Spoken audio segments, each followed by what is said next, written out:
Good morning. It's September 5th, and this is your daily brief in science. Here's everything you need to know. Recent advancements in nuclear physics are paving the way for a groundbreaking development in timekeeping, nuclear clocks. These innovative devices utilize signals from atomic nuclei, measuring time with unprecedented accuracy. The concept of using Thorium-229 as a nuclear clock originated in 2003, building on its unique energy gap identified back in 1976. A key discovery in 1990 revealed that transitions in Thorium-229 required less energy than previously thought, making it an exceptional candidate for precision timekeeping.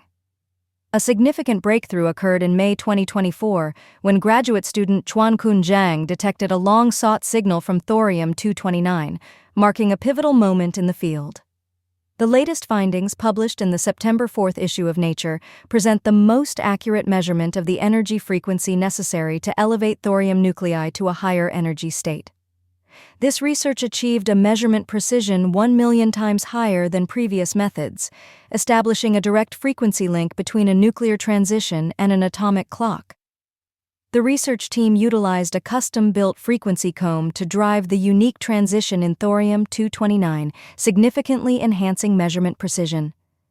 Thorium-229's distinctive properties position it as a prime candidate for a nuclear optical clock that could potentially surpass the accuracy of today's best atomic clocks. Ongoing research is focused on exploring the nuclear transitions and energy levels of Thorium-229, with the aim of unlocking its full potential in precision metrology. The prototype developed by researchers is expected to lead to advancements in fundamental physics and precision timekeeping. These developments in nuclear clock technology may result in more precise navigation systems, faster internet speeds, and enhanced digital communication security. Nuclear laser spectroscopy of Thorium-229 transitions plays a crucial role in improving clock accuracy and advancing our understanding of nuclear physics. A new study from the University of Leeds has unveiled the first global inventory of plastic pollution, highlighting alarming trends in waste management. The research indicates that countries in South Asia, Sub-Saharan Africa, and Southeast Asia are the largest contributors to plastic pollution, with India, Nigeria, and Indonesia leading the way in plastic waste production. Over 2/3 of this pollution stems from uncollected rubbish, impacting around 1.2 billion people who lack access to waste collection services. A significant concern is the presence of microplastics, defined as plastic pieces smaller than 5 millimeters, which pose health risks as they are found in drinking water and human tissues, including vital organs. Experts emphasize the urgency of addressing uncollected waste and the open burning of plastic to effectively combat plastic pollution and its associated health impacts.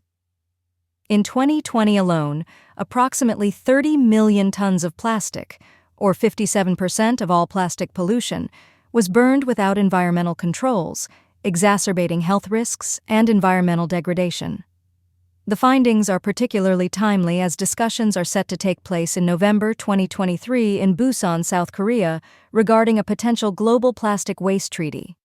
The United Nations has warned that global plastic production is projected to surge from 440 million tons to over 1,200 million tons annually.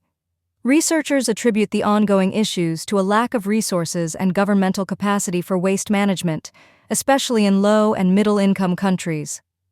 While the plastics industry acknowledges the study's findings on waste management, it opposes any caps on plastic production in treaty negotiations.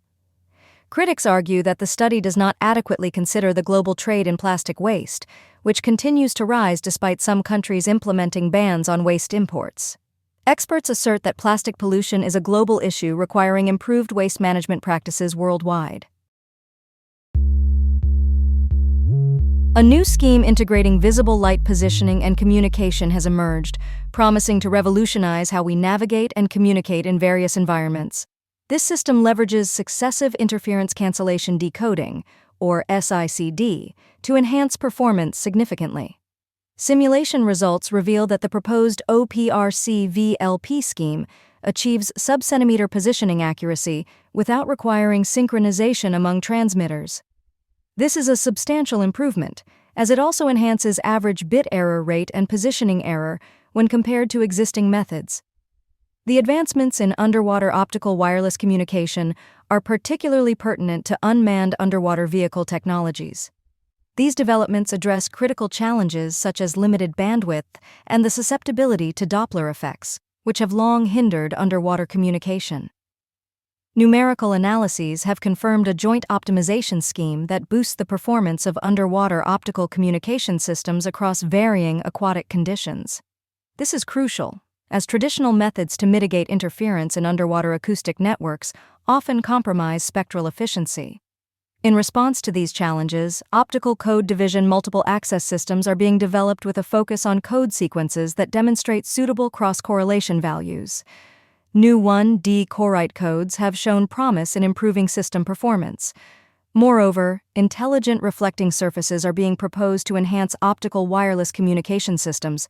These surfaces utilize mirror arrays to optimize light-wave propagation, thereby providing reconfigurable communication channels.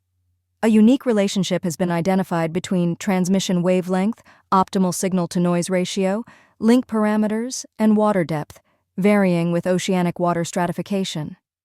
The proposed system can support 48 simultaneous users at a data transmission rate of 2.5 gigabits per second, indicating a significant potential for increased user capacity in communication systems. The research includes detailed system and channel models, performance analysis, and simulations that assess the impact of oceanic turbulence on communication.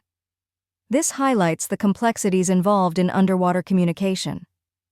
Recent advances in IRS control are focusing on optimizations for system power, link reliability, data rate, security, and energy efficiency, all of which are critical for improving overall communication performance.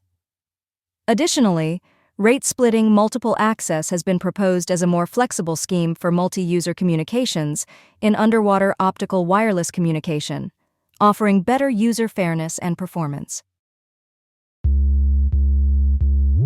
A groundbreaking study published in Nature has taken a deep dive into the effects of gender-affirming hormone therapy on the immune systems of transgender individuals. This research is the first of its kind to comprehensively examine how hormone therapy impacts immune responses, particularly in transgender men undergoing testosterone therapy. The findings reveal significant changes in the immune system, suggesting that hormones play a crucial role in shaping these responses.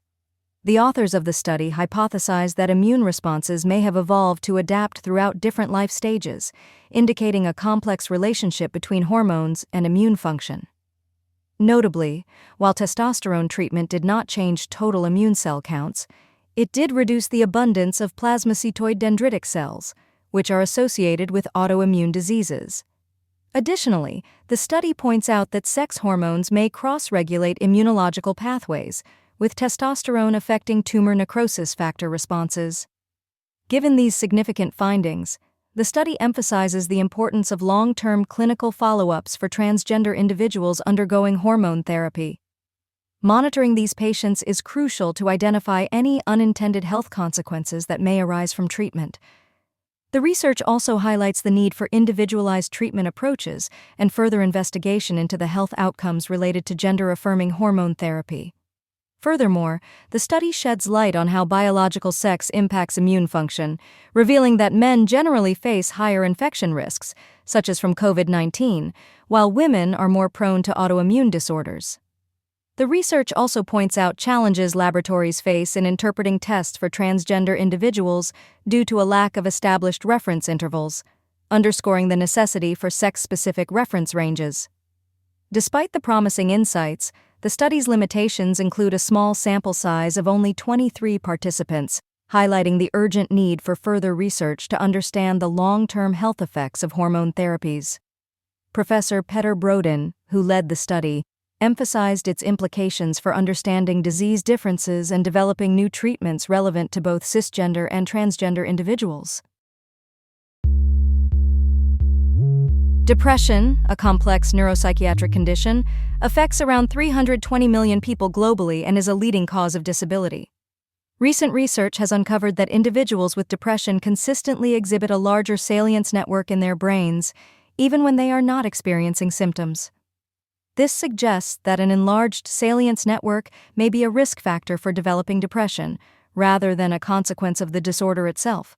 Notably, data indicates that larger salience networks in childhood could predispose individuals to depression later in life. The findings of this study were validated across multiple independent datasets, reinforcing the robustness of the results regarding salience network expansion in relation to depression. Dr. Miriam Klein-Flug, a key figure in the research, emphasized the importance of these findings, but pointed out that the study did not address the role of the amygdala, a critical area in depression research. She also called for further investigations to determine whether the size of the frontostriatal salience network could predict depression risk and to explore potential early interventions. Future research aims to examine how various depression treatments affect brain network activity, which could extend the findings to other neuropsychiatric disorders. According to lead author Shi Zhang from Stanford University, the study provides evidence that therapy can influence neural mechanisms to alleviate depression symptoms. Historically, most research has focused on cross-sectional studies that compare functional connectivity between groups of depressed individuals and healthy controls. Additionally, findings showed that individuals with higher levels of anhedonia exhibited less intense emotional responses and increased activity in attention-related brain areas. Senior author Dr. Connor Liston highlighted the importance of understanding the mechanisms behind the episodic nature of depression to improve patient care. This has been your Daily Brief in Science. To read more about these stories, follow the links in the episode bio. You can also subscribe to these updates via email at www.brief.news. For more daily podcasts about the topics you love, visit brief.news/podcasts. Tune in tomorrow. We'll be back with everything you need to know.